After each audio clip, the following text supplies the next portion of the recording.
Good evening. Ira Epstein with your weekend.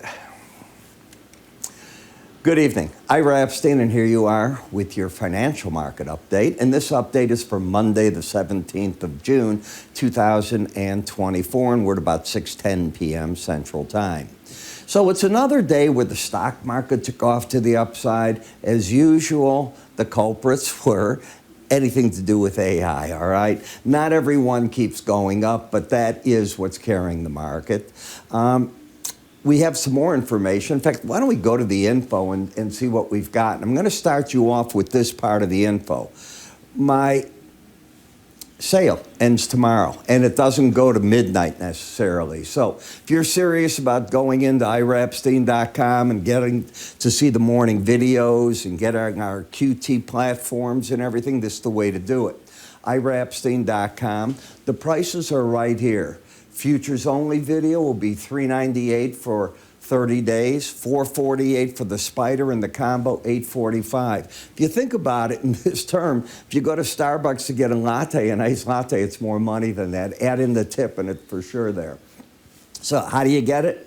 iraepstein.com, and then it'll be over. So all you dads, I hope you had a great Father's Day. Let's take a look, if we could, right now also, and keep in the back of your mind, we have data coming out tomorrow. Also, Juneteenth is right in front of us. So on Wednesday, the markets, futures markets will be open. There'll be abbreviated trading sessions in a number of them, so keep your eye on that. But as I understand it, the stock market is closed, as are some of the cash markets and bonds and notes, so be aware of that. Advanced retail sales, 7:30 tomorrow. Right after that, Redbook Group comes out with U.S. retail sales data. That's 7:55. The Federal Reserve monthly industrial production and capacity utilization at 8:15 in the morning. Business inventories at 9 o'clock. St. Louis Fed President, Dallas Fed President, and Fed Governor Kugler will all be speaking tomorrow. And today I wrote about the other people that were talking. And we get the API numbers at 3:30. The big number will be the retail sales data. Everybody wants to see how the consumer is holding up and how well or how poor they're doing. That will be the goal.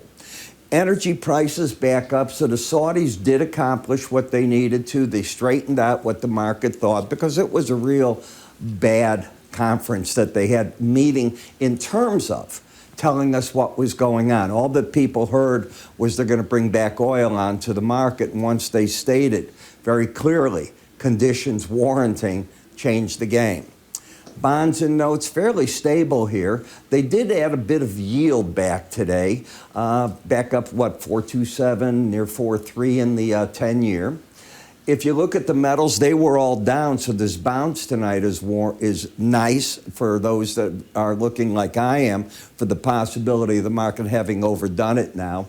Keep your eye on the copper, as what's still going on is in China, the housing market is not moving. I covered a lot of graphs in today's full research report. I did it in the morning, showing people how poor everything is going there, and China's going to have to figure out another way to put some support into that market.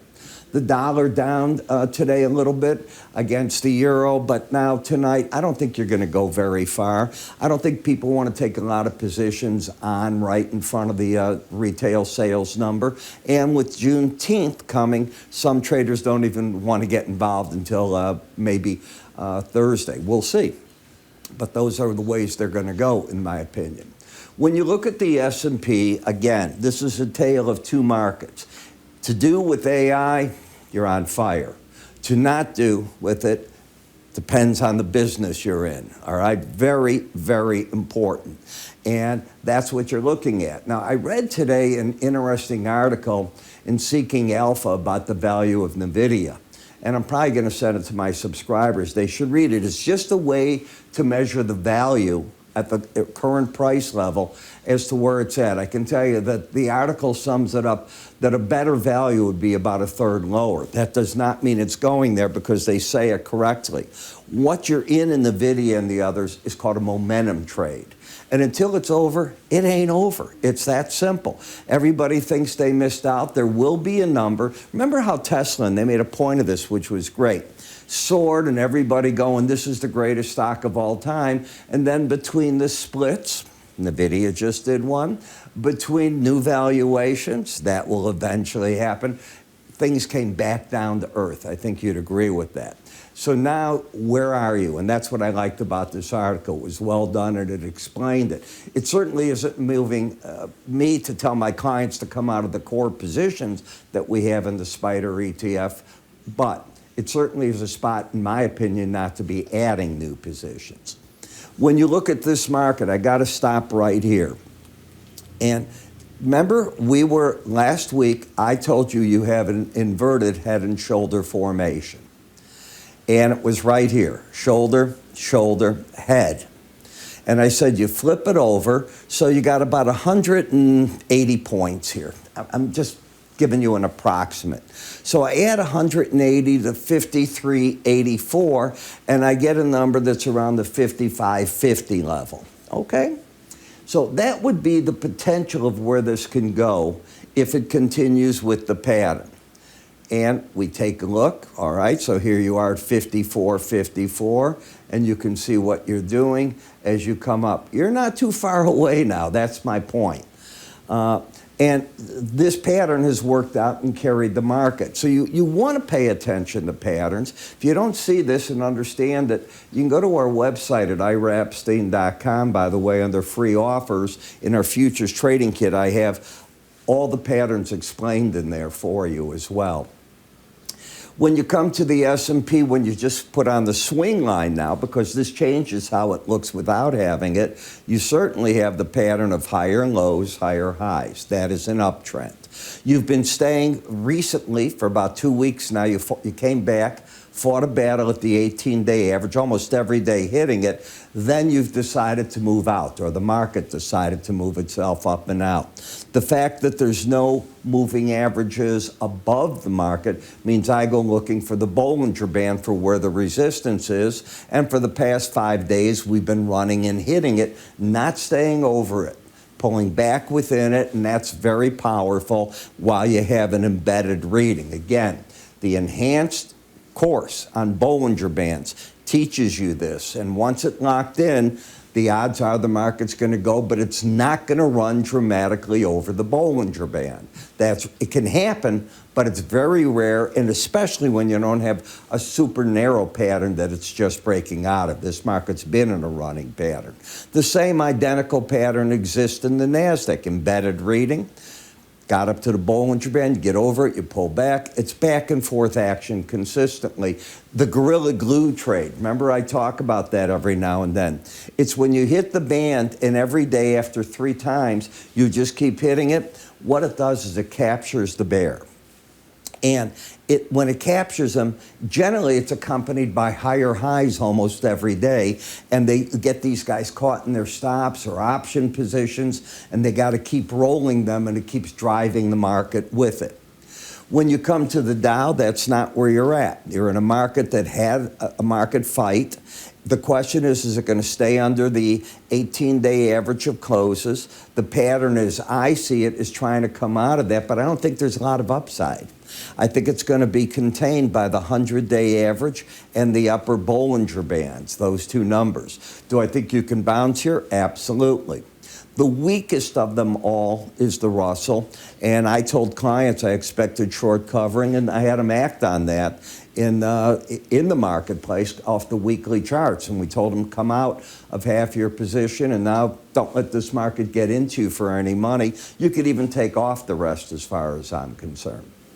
I just think you're going to spin wheels. The good news is if you're bearish as I am in the Russell, you had the 18-day average today get under the 100. So you're getting a bearish crossover, and I can show you that, how it happened. Here is the close of business on Friday. The 18-day average is still over the 2050 295, the 100. On the close today, you're down, you made a new low, and you just got that where it closed under it. So the resistance is, I think, rather formidable from 2047.50 up to the 2053.5 zone in the market. When we look at bonds and notes, this is your first move back over the 100-day average, and markets have to fight a battle to stay over the first time. And that's what you did. You went to the Bollinger Band, and I think the pros came out when that occurred, and now the market's still fighting there. It either embeds, and then you've got another leg to the upside, I think, or it tires out in an overbought condition, and it's overbought right now. It's not embedded. Same story exists in the 5-year note, and this one's even backing off under the 100-day already. In the full charting course, I teach this concept in detail. In the SEP dollar index, higher lows, higher highs, up to the upper Bollinger Band, latching onto it. Not quite a gorilla glue trade, though. You can see right here, you didn't hit the number. So it's a market that could leak away a little bit right here. But the dollar wins, if you think about it, just by the fact that we're staying higher for longer, and so many of the other central banks are debating their second cut. Second cut. Many of them have done their first. Bank of England meets I think very shortly here, and it's widely expected they'll signal that they'll go for an August cut. We'll find out. And they're having real problems with unemployment there. So they're caught with inflation at one hand, unemployment another. It's not a pretty sight that they're into. In the euro, lower highs, lower lows, good hard rallies. I think it's sold into this whole area if you can get there. That'll be the big if.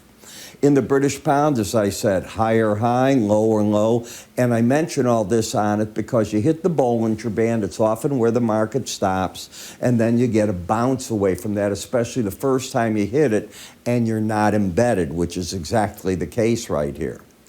In Bitcoin, you came back down, hitting the Bollinger Band, trying to get footing, but the trend is down. Expect to see resistance right here at the 68,700 level. Should the market get back over 70,465, you'd negate the downtrend. When we take a look at the difference between Brent and WTI, you haven't been able to get very far away from this difference of the 18-day average. You get down, you got to 430, you've come back up into the 450s, and you're just sort of sitting right there. Do I think there's a lot left on this particular run into the upside? I do not. I think the pros are going to start coming up between here and the upper Bollinger Band in an overbought market. That does not mean I'm bearish. Time to take money off the table when you're overbought reaching goals. Same thing here, overbought in an uptrend, both of them. Gasoline did come alive. This is the seasonal time of the year for it to do so, but remember, we were talking about it back here and it came all the way down. The question is, does it get the demand and keep prices going? But remember, over the market, I don't want you to forget this. The Biden administration has 1 million barrels of gasoline ready to distribute out east. And as they do that, if this market comes up, they'll get sneaky, and that's how they buy votes. They'll flood the market with it so you don't look back and say, my summer driving experience was terrible, and in 5 months in November, you've got to vote. He's aware of that. So keep your eye on that. And in the nat gas, I guess it didn't get hot enough yet for this market to get a bid, and it's probably a combination, the natural gas companies flooded the market with more natural gas to make certain prices didn't soar. And I think that's what you've got. Is the trend up? It is. It's got to hold this area and start back up. Otherwise, game over, and I think you'll be going back to neutral territory. But I still don't see the market coming back into that low that I'm pointing right there. I think it'll be able to hold above that. We'll see where this all plays out.